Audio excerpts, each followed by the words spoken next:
자, 안녕하십니까. 황 대표입니다. 일단 파웰에 대해서 먼저 얘기를 하고. 파웰 참 어려운 사람입니다. 맨 처음에 인플레이션 초창기 때 오판했죠. 오판하고 그 다음에 아차 싶어서 자이언트 스텝으로 4번 연속 전례가 없었죠. 시장을 두들겨 팼죠. 효과가 없습니다. 이상합니다. 노동시장이 너무나 타이트하게 움직이다 보니까 물가가 떨어질 생각을 안 합니다. 그래서 이걸 어떻게 해야 되나. 한때 고용지표도 잘 나오고요. 좀 꺾이는 듯한 모습을 보여서 그런지 몰라도 디스인플레이션이라는 얘기를 꺼냅니다. 이 무슨 말이냐면 물가는 오르는데 물가 상승률이 둔화되고 있다. 이게 둔화되고 있기 때문에 큰 걱정은 안 해도 되고, 따라서 우리가 물가보다는 이제 서서히 경기 쪽으로 눈을 돌려야 된다.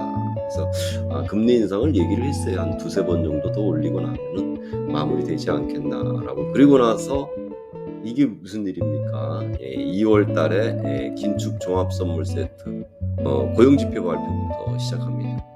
고용지표, CPI, 소매물가, 그죠? 그리고 PPI, 그리고 PCE까지, 개인 소매 지출까지 5가지가 다 몽땅 안 좋게 나와버립니다. 그래서 온통 시선이 3월달 뭐예요? 고용지표 발표하고, 그죠? 그리고 나서 CPI, 물론 소매물가도 있고 PPI도 있지만 이 두 개에 비해서는 아무래도 무게감이 떨어지기 때문에 이 고용지표하고 CPI하고 발표했는데 이거는 10일날 어제 발표했고요. CPI는 14일날 다음 주 화요일날 발표합니다. 전에 8일날 파웰 증언이 있었어요. 근데 파웰이 어떤 얘기를 하냐면 우리는 긴축으로 강하게 올릴 준비가 되어 있다라고 얘기해요. 그래서 빅스텝을 예고합니다. 그래서 시장이 한 차례 출렁 아래로 출렁거렸죠. 이튿날에 눈치가 보였는지 3월달 지표 발표를 한번 지켜보겠다라고 약간 살짝 꼬랑지를 내려버립니다. 그리고 나서 어제 고용지표가 드디어 발표합니다. 그걸 갖다 표를 만들었거든요. 표를 보면서 간단하게 말씀을 드리겠습니다. 지표 발표입니다. 자, 보시면 아시겠지만 이 고용지표 어제 발표한 내용들입니다. 비노 고용 증가자 수, 그리고 실업률, 시간당 평균 임금 상승률, 요게 전월 1월, 요게 요번 달, 요게 전망치, 이렇게 해서 발표가 됐습니다. 자, 그래서 1월 달에 51만이었는데 2월 달에 좀 낮춰졌지만 그럼에도 불구하고 전망치보다는 높죠. 그죠? 실업률도 마찬가지예요. 실업률은 1월 달에 3.4%인데 이번 달에 3.6%로 되어 있어요. 그래서 비농업 고용 증가자 수와 실업률은 전망치보다 예상치보다 높게 나왔습니다. 그래서 시장에 긴축 우려감을 불러일으켰죠. 그래서 빅스텝이 되는구나라고 생각했는데 그나마 다행인 게 이게 뭡니까? 시간당 평균 임금 상승률은 좀 둔화되는 것 같아요. 상승률이 둔화됨으로 인해서 이걸로 해서 노동시장 임금 비용 올라가는 게 한계가 있지 않나, 상승률이 좀 꺾이는 듯한 그런 형태로 나왔거든요. 그래서 결론적으로 지금 얘기하는 게 이거예요. 고용시장이 여전히 타이트하게 나온 걸로 보여서 긴축 기조가 강화될 것으로 보이나 물가를 잘 자극하는 임금 상승세가 예상치를 밑돈 곳은 이거 얘기하는 거죠. 변수가 될 겁니다 라고 얘기하는 거예요. 그죠? 그래서 결과론적으로는 무슨 얘기예요? 14일날 발표하는 CPI가 변수가 된다는 얘기죠. 그러면은 어저께 시장이 이것 때문에 떨어진 거냐? 그렇지는 않고요.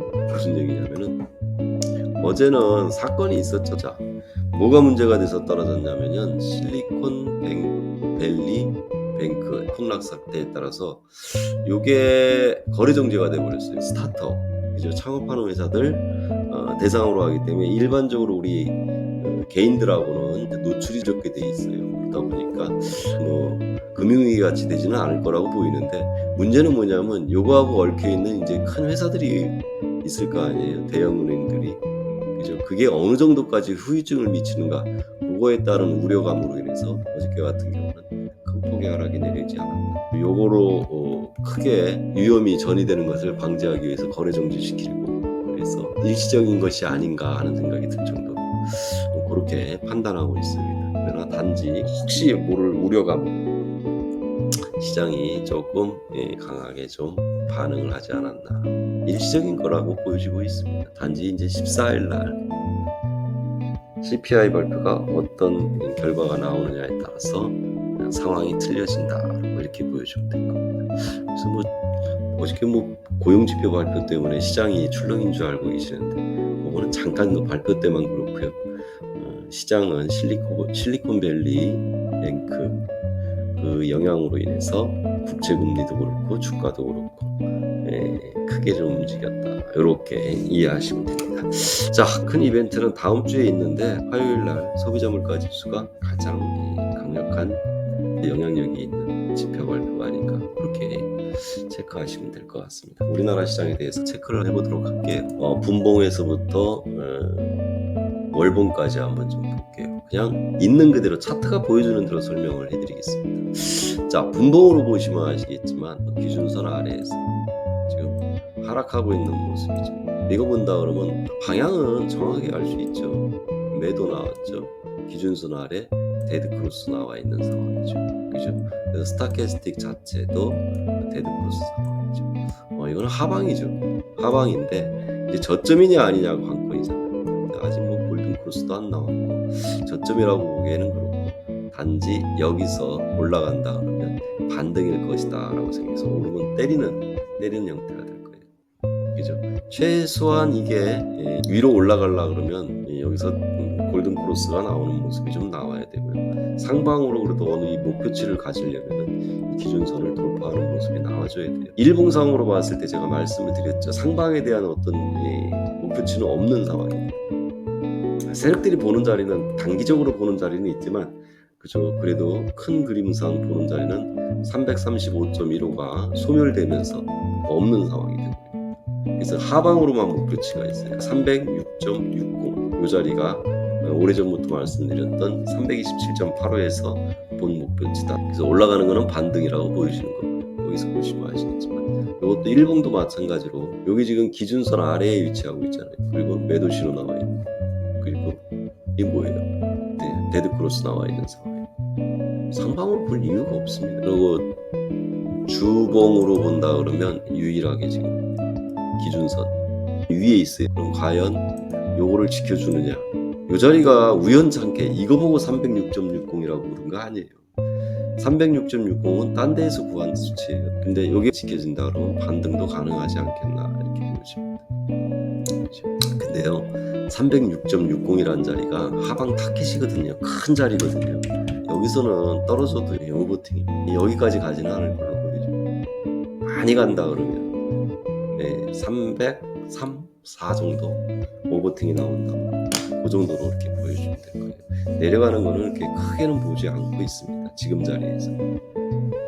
그러니까 306.6부터는 분할 매수 관점에서 장을 돌리는 자리를 찾아내야 된다, 그렇게 이해하시면 됩니다. 그래서 유일하게 주봉이 기준선 위에 위치하고 있다. 월봉상으로 본다 그러면 이렇게 보시겠대요. 기준선이 위에 올라와 있죠. 단지 여기서는 골든 크로스 상황이기 때문에. 그리고 3월 22일 베이비 스텝으로 간다 그러면 시장이 조금 힘으로 들 수도 있고, 우리나라는 그게 좀 지금 상황에서는 큽니다. 그래서 저는 다음 주에 오르면 때리는 고점 매도 관점으로 장을 보여주고요. 특히 어제 고점 312.75 돌파하기 전에는 상방은 쳐다보지도 않습니다. 312.75 돌파해야지 그나마 싸워볼만 하겠다라고 볼 수가 있습니다. 저는 고점 매도 관점으로 1차 목표치 306.6 대응을 하도록 하겠습니다. 저점이나 고점 잡을 때는 변곡이 필요하지만, 그렇지 않은 이상은 차트가 보여주는 대로 순응하면서 거기서 그 안에서 자기의 역량을 발휘하시기 바랍니다. 그게 살아남는 길입니다. 다시 변곡을 잡는 거는 고수들의 영역이거든요. 본인도 고수가 될 수는 있습니다. 하나, 만약에 변곡을 잡을 자신이 없다 그러면 차트가 보여주는 방향 한도 내에서 자기의 역량을 발휘하시기 바랍니다. 하지 마시라는 얘기가 아니라 억지로 구하실 필요는 없다는 얘기입니다. 자, 오늘은 여기까지입니다. 주말 잘 보내시고요. 저는 다음 주에 뵙겠습니다. 수고하셨습니다.